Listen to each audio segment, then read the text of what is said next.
एक ब्राह्मण और कुंडधार मेघ की कथा।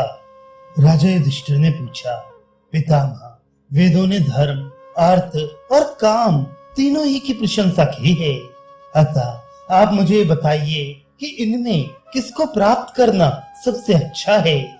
भीष्म जी बोले, राजन, इस विषय में एक प्राचीन इतिहास है।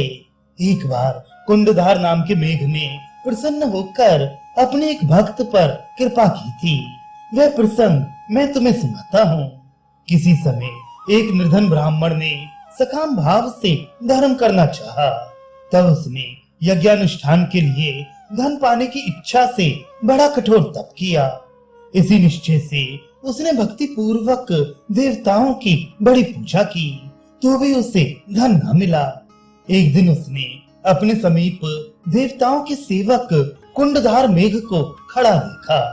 उसे देखते ही ब्राह्मण के मन में उसके प्रति भक्ति भाव उत्पन्न हुआ और वह सोचने लगा, ये देवता मुझे अवश्य बहुत सा धन देगा।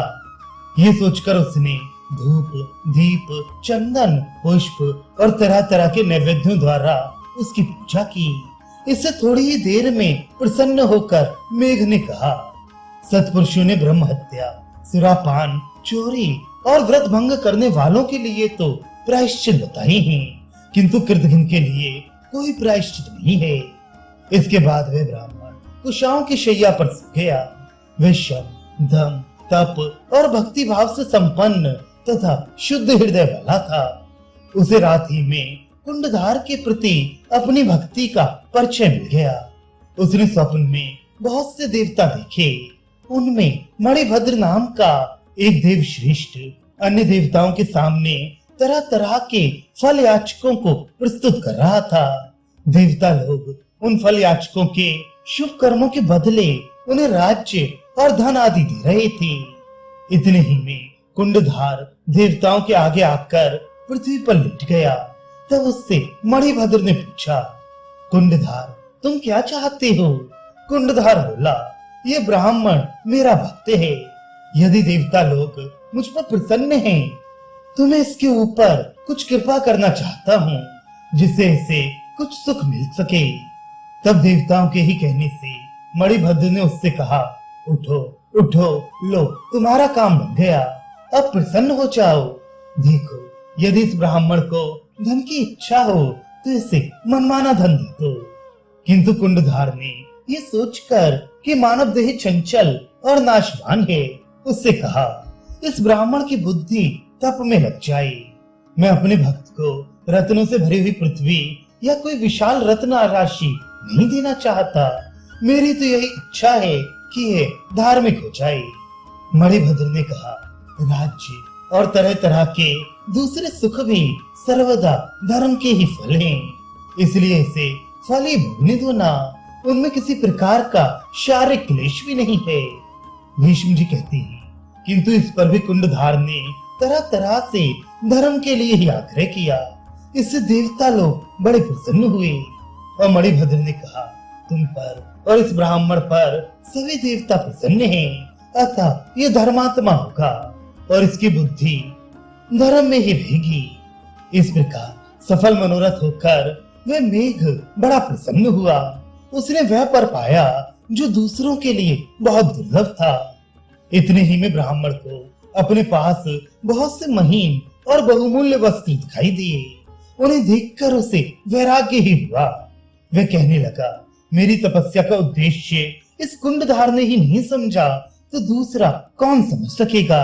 अच्छा, अब मैं वन को ही चलता हूँ। धर्म में जीवन बिताना ही सबसे अच्छा है। भीष्म जी कहते हैं, राजन, तब वह ब्राह्मण वन में रहकर बड़ा घोर तप करने लगा। वह देवता और अतिथियों का सत्कार करके बचे हुए फल मूल आदि से निर्वाह करता था। फिर फल मूल आदि को छोड़कर पत्ते खाने लगा। तत्पश्चात उसे भी छोड़कर पानी पीकर रहने लगा। इसके बाद कई वर्ष तक वायु भक्षण करके ही रहा। इस तरह धर्म पर श्रद्धा रखने से और कठोर तपस्या करते रहने से उसकी दृष्टि दिव्य हो गई। उसे ऐसा मालूम होने लगा कि यदि मैं प्रसन्न होकर किसी को धन या राज्य देना चाहूं तो वह अवश्य राजा हो जाएगा। मेरा वचन मिथ्या नहीं होगा। इतने ही में उसके तप के प्रभाव से तथा भक्ति भाव से प्रेरित होकर कुंडधार प्रकट हुआ। ब्राह्मण ने उसकी विधिवत पूजा की। तब कुंडधार ने कहा, विप्रवर, तुम्हें बड़ी अच्छी दिव्य दृष्टि प्राप्त हुई है। उसके द्वारा तुम राजाओं की गति और भिन्न भिन्न लोकों को स्वयं देख लो। ब्राह्मण ने अपने दिव्य नेत्रों से देखा कि हजारों राजा नरक में पड़े हुए हैं। कुंडधार बोला, तुमने बड़े भक्ति भाव से मेरी पूजा की थी। इस पर भी यदि तुम धन पाकर दुखी भोगते तो बताओ मेरा क्या उपकार होता और क्या तुम्हारे ऊपर मेरा अनुग्रह माना जाता। देखो देखो, एक बार तुम फिर इनकी दशा पर दृष्टि डालो। पता नहीं मनुष्य भोगों की लालसा क्यों करता है। इससे उसके लिए स्वर्ग का द्वार तो प्राय बंद हो ही जाता है। इस बार ब्राह्मण ने देखा कि उन भोगी पुरुषों को काम, क्रोध, लोभ, भय, मद, निद्रा, तंद्रा और आलस्य आदि घेरे हुए खड़े हैं। कुंडधार ने कहा, देखो सब प्राणी इन्हीं दोषों से घिरे हुए हैं, किंतु देवताओं की कृपा से आज तुम तो अपने तप के प्रभाव से दूसरों को भी राज्य और धन देने में समर्थ हो गए हो। राजन, तब ये ब्राह्मण सिर झुकाकर कुंडधार के आगे लेट गया और कहने लगा, आपने मुझ पर बड़ी कृपा की है। आपके स्नेह को न जानकर मैंने काम और लोभ के कारण आपके प्रति जो दुर्भावना की है, उसके लिए आप मुझे क्षमा करें। कुंडधार ने, मैं तो पहले ही क्षमा कर चुका हूँ, ऐसा कहकर ब्राह्मण को गले लगाया और फिर वही अंतर्धान हो गया। इस प्रकार कुंडधार की कृपा से तपस्या द्वारा सिद्धि पाकर वे ब्राह्मण सब लोकों में विचरने लगा। आकाश मार्ग से चलना, संकल्प द्वारा अभीष्ट वस्तु को प्राप्त कर लेना तथा धर्म, शक्ति और योग के द्वारा जो परम गति मिलती है, वे सभी सिद्धियां उसे प्राप्त हो गयी। देवता, ब्राह्मण, संत जन, यक्ष, मनुष्य और चारण, ये सब भी धार्मिकों का ही आदर करते हैं, धनाढ्य या कामी पुरुषों का नहीं। राज, देवताओं का तुम्हारे ऊपर बड़ा अनुग्रह है, इसी से तुम्हारी बुद्धि धर्म में लगी हुई है। धन में तो सुख का लेश मात्र ही रहता है, परम सुख तो धर्म में ही है।